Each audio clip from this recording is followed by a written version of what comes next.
Mas eu estou me sentindo muito honrado de estar aqui no meio dessa igreja, né? Conheço os irmãos aqui da Maranata e quero agradecer pela receptividade, pelo convite. Deus abençoe o pastor Nathaniel, pastora Lúcia, pastor Denilson.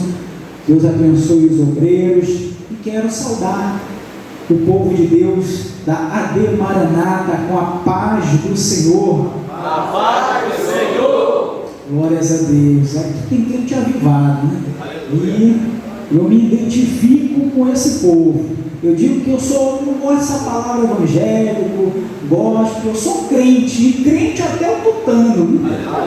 Porque você tem que ter convicção daquilo que você é, né? Daquilo que você professa e daquilo que você, aleluia, prega. Irmãos, para os irmãos sentarem, o texto que nós vamos discorrer essa noite, que é tema deste culto, Salmo de número 126. Salmo de número 126. Salmos é fácil, né, irmão? Uma irmã foi dar uma palavra, né? E foi dizer o livro de Deuteronômio. Tem irmão que não sabe nem o que significa essa palavra, né? E às vezes é até difícil de pronunciar. E a irmã foi dizer, irmão, abra no livro de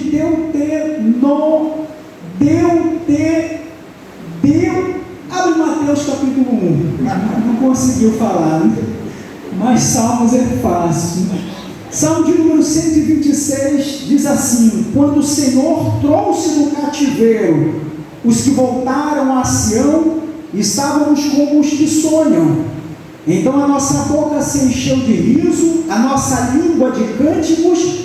Então se dizia entre as nações: grandes coisas fez o Senhor a estes, grandes coisas fez o Senhor por nós, e por isso estamos alegres. Faze-nos regressar outra vez do cativeiro, Senhor, como as correntes do sul. Os que semeiam em lágrimas cegarão com alegria. Aquele que leva a preciosa semente, andando e chorando, voltará, sem dúvida, com alegria, trazendo consigo os seus molhos. Louvado seja Deus. Você pode tomar o seu assento, adorando o nome do Senhor, nosso Deus. Irmãos, antes de nós entrarmos na palavra, aqui você está vendo aqui uma câmera, e uma vez eu fui pregar lá no Parque Verde, e eu estava com outra pessoa, um jovem comigo, e estava com um tripé lá na minha frente da minha casa, um pouco escuro, e quase que o Uber não para. E depois ele foi revelar, né? Foi dizer: irmão, o senhor me perdoe, mas quase que eu não paro, porque eu pensei que o senhor estava com uma escopeta lá, né? Mas não, era o tripé. Então eu estava vindo para cá e eu estava meditando. Não existe um momento que mais se prega a palavra como nos tempos atuais. E é o momento que menos se lê a Bíblia. O coordenador de escola bíblica dominical vem aqui e pergunta: quem foi que leu o capítulo, o texto do nosso estudo? Você vê, ninguém levanta a mão. Então, num tempo que tanto se prega a palavra, mas pouco se lê a Bíblia, então nós precisamos divulgar a palavra, evangelho genuíno e sem deturpação. Amém? Quantos estão aqui para adorar o Senhor essa noite? Irmãos, o texto que nós temos aqui essa noite para trabalhar em cima, dentro de uma temática, uma família feliz, uma família debaixo da felicidade, debaixo da bênção de Deus. O texto que nós lemos aqui, ele fala nada mais, nada menos do que o momento em que Deus, ele restaura a sorte do seu povo. E diga-se de passagem, esse povo, ele em um determinado momento, ele foi dividido. Esse povo, em um determinado momento, ele foi separado. Nós conhecemos o reino, quando se fala em povo de Deus, houve um momento, depois da terceira dinastia, depois de Salomão, o reino foi dividido em reino do norte e reino do sul. Reino do norte era chamado de reino de Israel, e reino do sul chamado de reino de Judá, com capital em Jerusalém. E em Jerusalém é que estava o templo, e era lá que estava, teoricamente, simbolizada a presença de Deus. E mais lá na frente a gente vai discorrer sobre essa temática, sobre esse texto. Nós podemos aprender algumas coisas para a nossa vida, se nós queremos viver e ter uma família feliz, uma família abençoada, debaixo da felicidade, debaixo da bênção de Deus para nossas vidas. Em primeiro lugar, o que nós podemos aprender é que esse povo, ele poderia ter prevenido o seu cativeiro. Esse povo, ele poderia ter prevenido, ele não precisaria passar por esse cativeiro, até porque Deus, a todo momento, ele havia dado essa advertência ao seu povo. Desde Deuteronômio capítulo 30, ele vem falando e vem alertando o povo sobre as maldições que viriam sobre o povo caso eles abandonassem a presença do Senhor. Você vai ver que quando os reinos estão divididos, Judá, que é o reino do sul, 9 profetas têm o seu exercício no reino de Judá. 9 profetas profetizam, são chamados de profetas pré-exílicos. Eles profetizam alertando sobre a devastação, alertando sobre a calamidade que viria sobre o povo caso eles não voltassem os seus caminhos para a presença do Senhor. Você vai ver que o reino do norte é diferente. Apenas 2 profetas exercem o seu ministério sobre o reino do sul. E aqui me traz aqui um certo entendimento. Nós estamos estudando Jeremias e o reino do sul, aonde estava a sua capital Jerusalém. Jerusalém estava nada mais, nada menos do que o templo.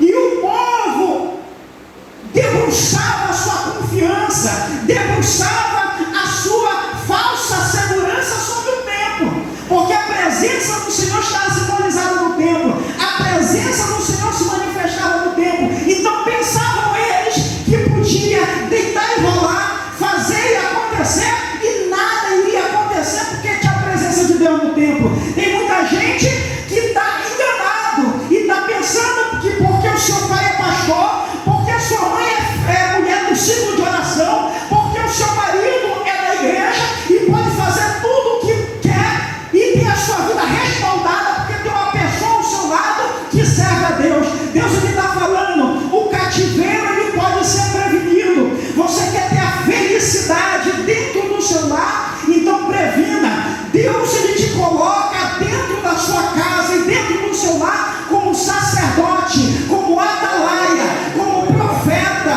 como sacerdote para guardar, zelar e prevenir que a calamidade venha sobre o seu lar. Aleluia.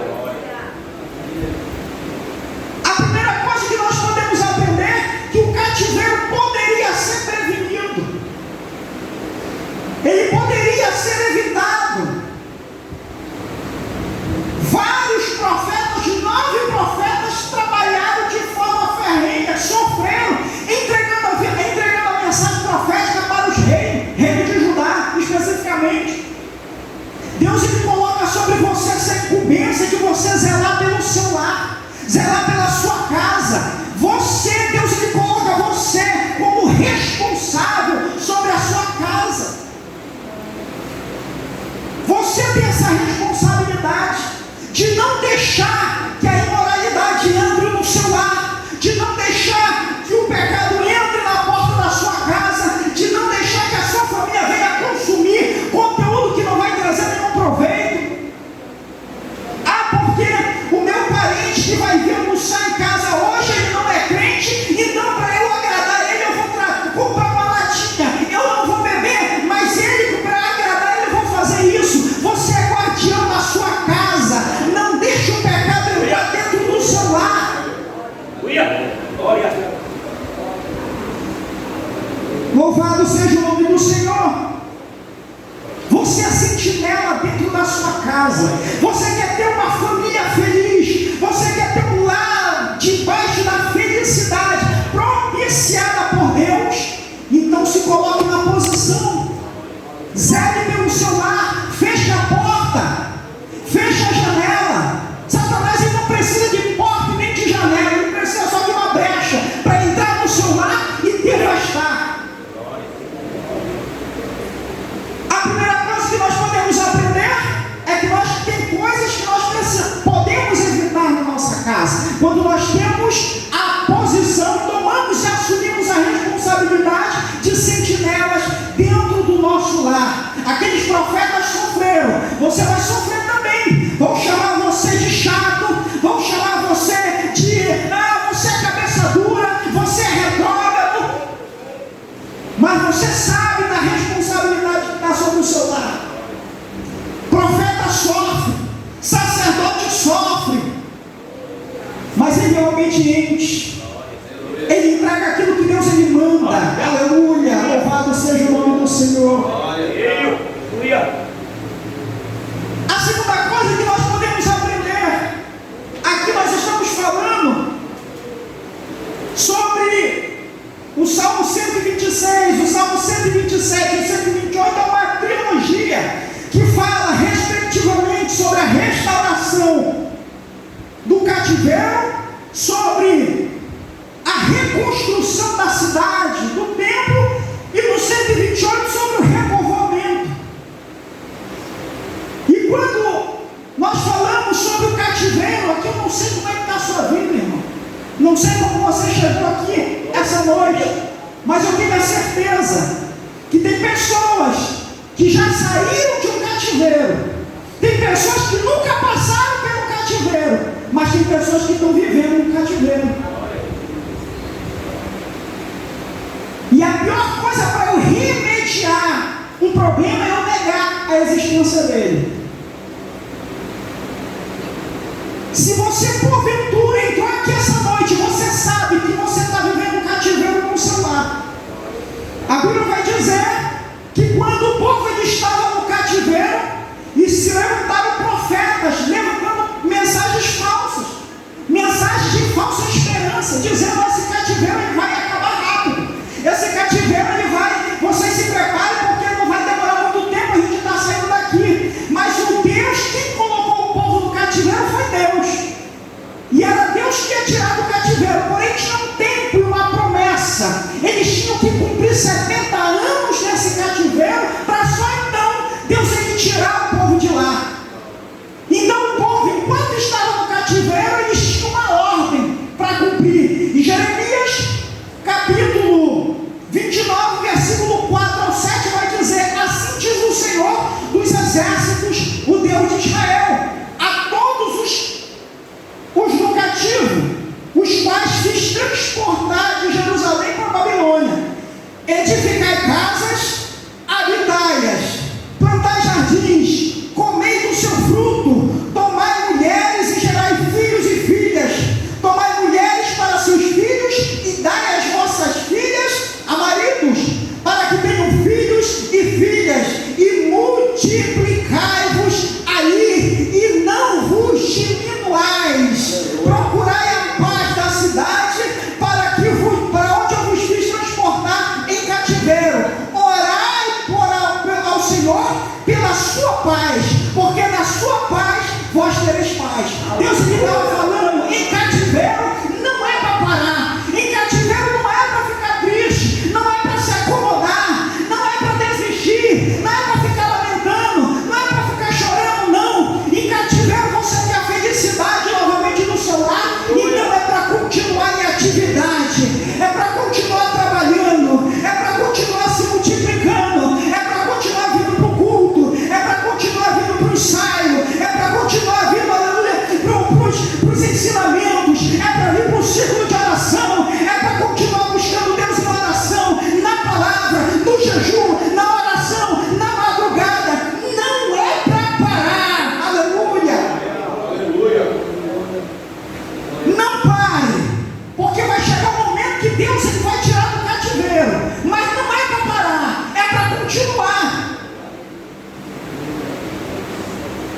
Deus estava falando com o povo: esse cativeiro não é para matar vocês, não. Esse cativeiro é para fortalecer ainda mais o povo. Vocês vão sair daqui ainda mais fortes, mais numerosos. Esse cativeiro vai dar para você experiência. Esse cativeiro vai te dar maturidade. Esse cativeiro vai te dar experiência. Aleluia, vai te fazer crescer. Cativeiro que não nos mata, nos fortalece. Louvado seja o nome do Senhor.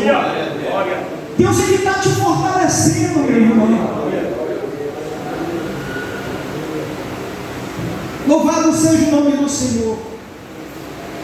Qual é a situação que você está passando? Talvez você falou: não vale mais a pena continuar. Olha só a situação da minha casa. Olha só o meu marido. Olha só os meus filhos. Olha só a minha situação financeira. Deus está falando: não é para parar. Não é para parar. Louvado seja o nome do Senhor. Glórias ao nome do Senhor. A segunda coisa que nós precisamos aprender: que se porventura estamos enfrentando um cativeiro, nós não podemos parar. Se nós queremos a felicidade do nosso lar, da nossa família restituída, nós temos que continuar. Eu estou vivendo isso, mas Deus, Ele vai mudar essa situação. Eu estou vivendo esse estado, a minha conta está nessa situação que eu não quero, mas Deus, Ele vai mudar. Por isso que eu não paro. Mas por isso que as pessoas não entendem e falam: que vida é essa que ele leva? Que tipo de crente é esse que ele é? Que nada muda na vida dele. Não entendem que quem coloca no cativeiro é Deus e quem tira do cativeiro é Deus, mas é no tempo dele, não é no seu tempo e nem da vida alheia. Louvado seja o nome do Senhor. Em terceiro lugar, o que nós podemos aprender: se nós queremos a felicidade do nosso lar, da nossa casa, da nossa família, a Bíblia vai dizer, o texto vai dizer vai narrar a restauração do Estado e daquela nação. Só que um homem é levantado e é usado. Ele é chamado de Ciro, rei persa. Isaías, no capítulo 45, vai falar sobre esse homem. Ciro, ele é responsável por dar início a uma restauração do cativeiro da nação. Você não vê isso em nenhum outro lugar. Cativeiro de guerra, pessoa que é escravo de guerra sempre vai ser escravo. Pessoa que tem a nação devastada, não tem nenhum reino que devasta uma nação e depois restaura de novo essa nação. Não existe isso. Mas quem colocou o povo lá foi Deus. Então Deus, Ele estava restaurando e estava usando um homem chamado Ciro, meu ungido. Ele diz: Ciro foi o responsável em enviar, em dar o suporte, em dar o patrocínio, em dar tudo aquilo, o aparato que eles precisavam para voltar para a sua nação. Ciro aqui está tipificando o nosso Senhor Jesus. É Jesus que nos ajuda a sair de todo e qualquer cativeiro. É Jesus que nos tira de toda e qualquer situação, aleluia, desfavorável. É Jesus que muda quadro, muda nação. É Jesus que tem o poder para mudar uma vida, uma família, uma sociedade e uma nação. Só Jesus tem o poder.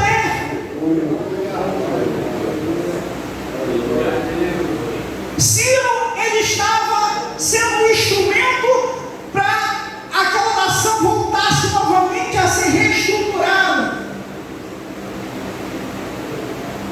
E aqui nós podemos aprender que nós precisamos, o versículo 5, ele vai dizer do texto que nós lemos: os que semeiam em lágrimas semearão com alegria. Talvez na sua Bíblia não tenha essa palavra, mas na minha, no versículo 6 vai dizer que aquele que leva a preciosa semente, andando e chorando, voltará sem dúvida. Aleluia.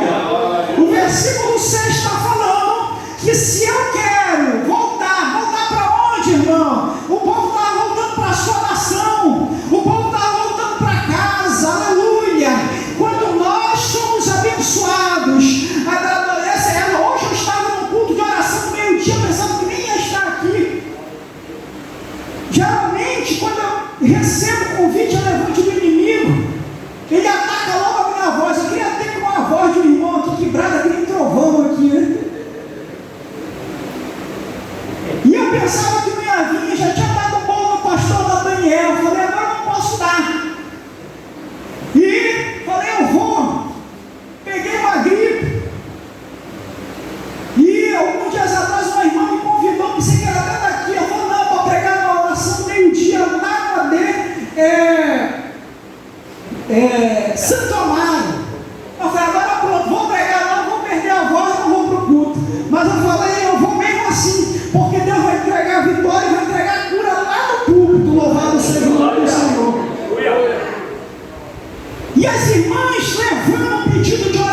oração, ao seu pedido de oração, a sua súplica, o seu milagre, você vem pedir aqui no altar, e você vai para casa crendo que Deus ele vai responder, mas você vai voltar também, aleluia. Aqui está dizendo que você vai voltar para onde? Para a casa do Senhor, para o altar, testemunhar aquilo que Deus ele vai fazer na sua casa, testemunhar aquilo que Deus ele vai fazer na sua família. Louvado seja o nome do Senhor. E não é só você não, até o teu vizinho que sabe tudo da tua vida. O texto diz, vai dizer no versículo 2, que as nações falavam, grandes coisas fez o Senhor, até o ímpio vai ver, aleluia, a sua vitória. Vai dizer, como foi que isso aconteceu? Ele estava na pindaíba, nem trabalho ele tinha, e Deus ele mudou a situação. Esse é o nosso Deus, que muda quadro, muda a vida e traz felicidade para dentro do seio da sua família.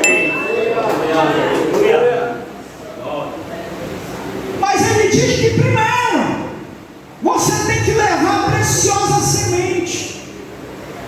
E ele diz, aquele que leva a preciosa semente, andando. Você tem que andar com a semente, irmão. E semente na Bíblia é a palavra do Senhor. Voltou para Israel, voltou para a pátria, voltou para a nação que levou a palavra, que Deus falou que ia levar, mas também ia trazer. Guardou essa palavra, confiou nessa palavra, depositou sua fé nessa palavra, voltou. Deus lhe abençoou.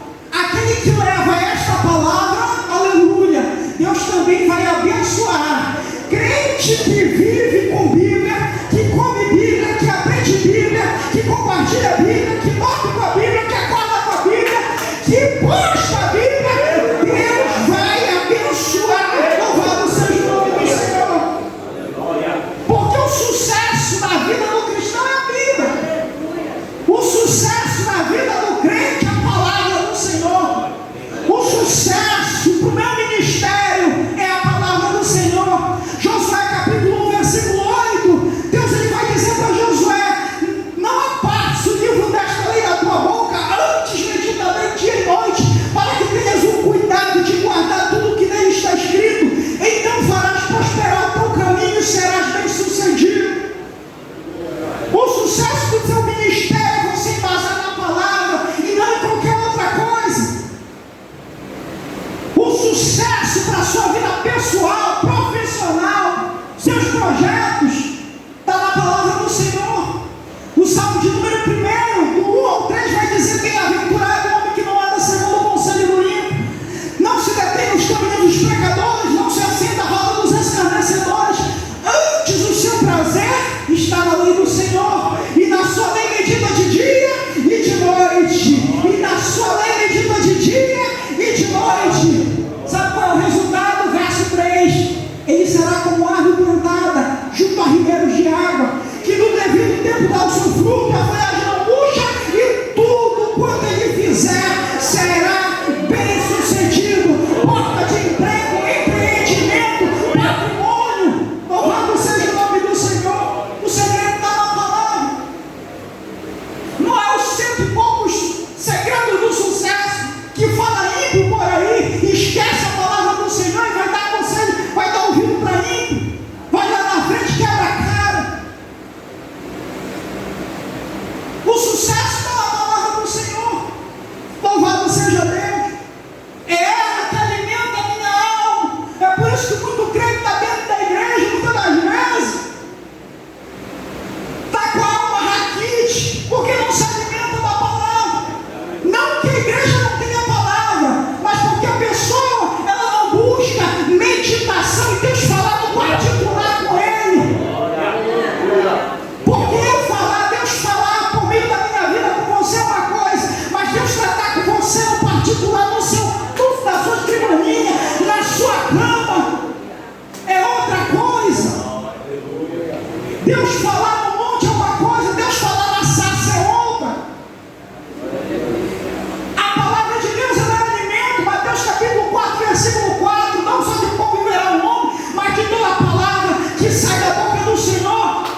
2 Timóteo capítulo 3, versículo 16 e 17 vai dizer: toda a escritura é inspirada por Deus, útil para ensino, para repreensão, para correção, a fim de que todo homem de Deus seja perfeito e perfeitamente habilitado para toda boa obra. Deixa Deus te capacitar, mulher, te aprofundar na palavra, mergulha nas escrituras. Eu não estou entendendo, deixa o Espírito Santo te revelar. Louvado seja o nome do Senhor. Essa palavra e essa semente que vai trazer a felicidade para dentro do meu lar. O Salmo de número 112 vai dizer: bem-aventurado o homem que teme ao Senhor e tem grande prazer nos seus mandamentos. A sua geração será poderosa na terra, fazenda e riqueza há na sua mesa, e a sua justiça permanece eternamente. Ao justo nasce luz das trevas. Está aqui o segredo da felicidade para o seu lar. Ele diz: aquele que leva a preciosa semente, andando e chorando. Por que chorando? Porque muitas das vezes vai te custar você proferir essa palavra, você defender essa palavra. Vão te taxar, vão te excluir. Louvado seja o nome do Senhor. Fique de pé essa noite. Glória a Deus. Aleluia. Eu não sei qual é a situação que você se encontra, mas a palavra que eu tenho hoje para deixar para você: Deus, Ele coloca em cativeiro para nos disciplinar, para nos ajustar, para tratar culturalmente, porque a Bíblia vai dizer, Jeremias vai dizer que em Judá, em cada rua, em cada cidade havia um Deus, em cada rua havia um altar. E aí dizia que a criança levantava a lenha, ia colher a lenha, o pai acendia o fogo, a mãe fazia os preparativos. Deus, Ele vem para nos tratar no cativeiro espiritualmente também. Eu não sei qual é o seu estado, irmão, não estou em cativeiro, então fica alerta, zele pelo seu lar. Satanás não dorme, nem de dia nem de noite, não tira férias, não tem recesso, não tem feriado. Irmão, estou passando por um cativeiro no meu lar, não tem paz, não tenho diálogo com meu esposo, não tenho diálogo com meu filho, não tenho paz, não temos refeição juntos. O Deus que coloca em cativeiro é o Deus que tira do cativeiro. Ele te deu hoje a receita. Continua, persevera. Deus, Ele muda quadro, Deus, Ele muda situações. Aleluia. Creia que Deus hoje pode ser um dia em que hoje Ele está revertendo e mudando o seu cativeiro. Aleluia.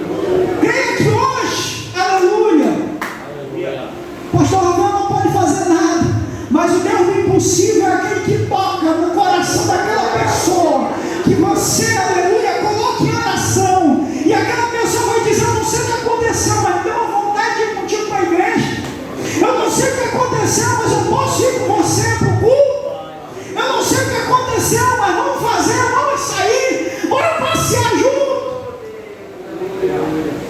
O milagre não precisa ter explicação, você só precisa crer que Deus, Ele vai fazer, e você vai vir para testemunhar aquilo que Deus, Ele fez. Louvado seja o nome do Senhor.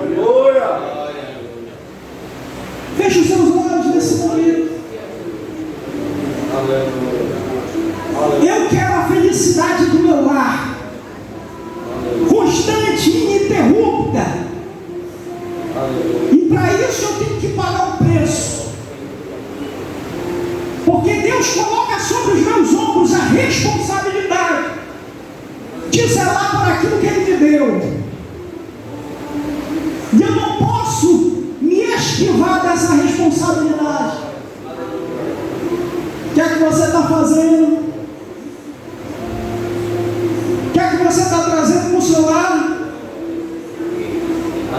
O que é que você tem investido na sua casa, na sua família? Para Deus tratar no seu lar primeiro, Ele tem que tratar em você. Aleluia. Para Deus tratar, aleluia, do tempo, primeiro Ele tem que consertar o altar. Para Deus tratar, aleluia, da sua família, primeiro Ele tem que tratar com você. Se coloque na posição, Senhor, que comece comigo. Faz a obra em mim, transforma a minha vida, Espírito Santo de Deus. Se Senhor, me quebra esta noite. Começa tudo de novo. Mas eu não quero mais ser a mesma pessoa. Eu não quero ser mais o mesmo cristão. Aleluia. Aonde eu chegar, eu quero exalar a tua presença. Aonde eu chegar, eu quero fazer a diferença. Que o meu pai e a minha mãe não me reconheçam mais. Que o meu esposo venha ver a diferença na minha vida. Que a minha esposa venha me chamar de homem de Deus. Louvado seja o nome do Senhor.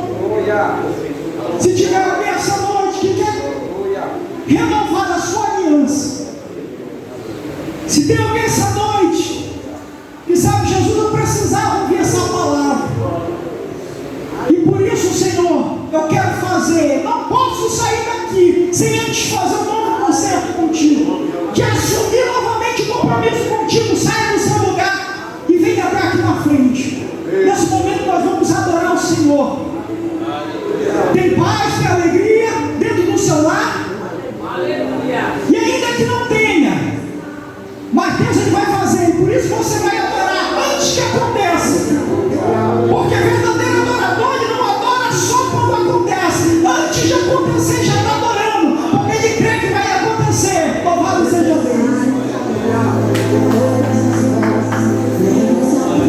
Aleluia. Louvado seja o nome do Senhor. Adora o Senhor neste momento.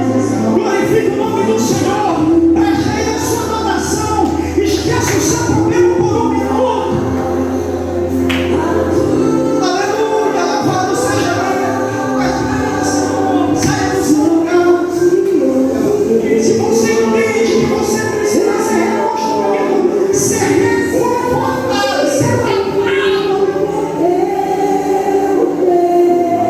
louvado seja o nome do Senhor. Mais maravilhoso Jesus.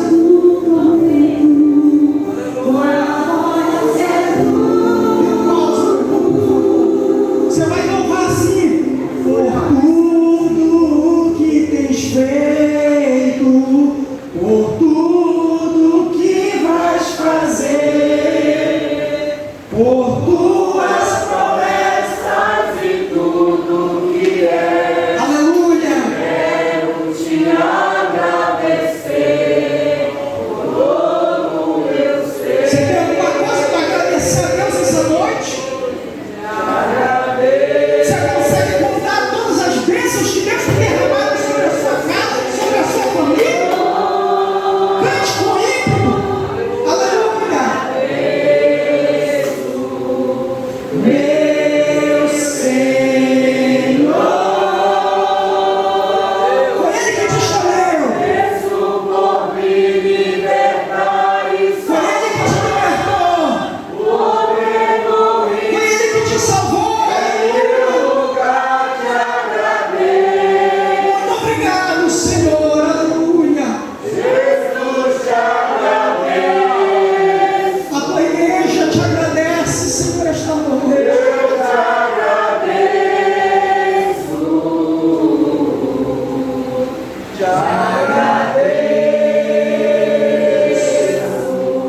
Senhor, muito obrigado, meu Pai, porque nós cremos que grandes coisas o Senhor tem feito por nós, grandes coisas o Senhor tem feito na nossa vida, e no meio da nossa casa, a nossa vida essa noite aqui não foi em vão.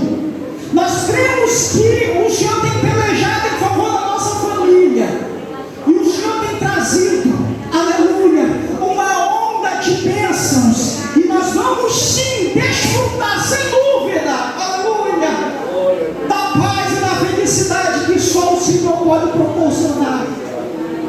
Em nome de Jesus, eu abençoo a tua igreja, em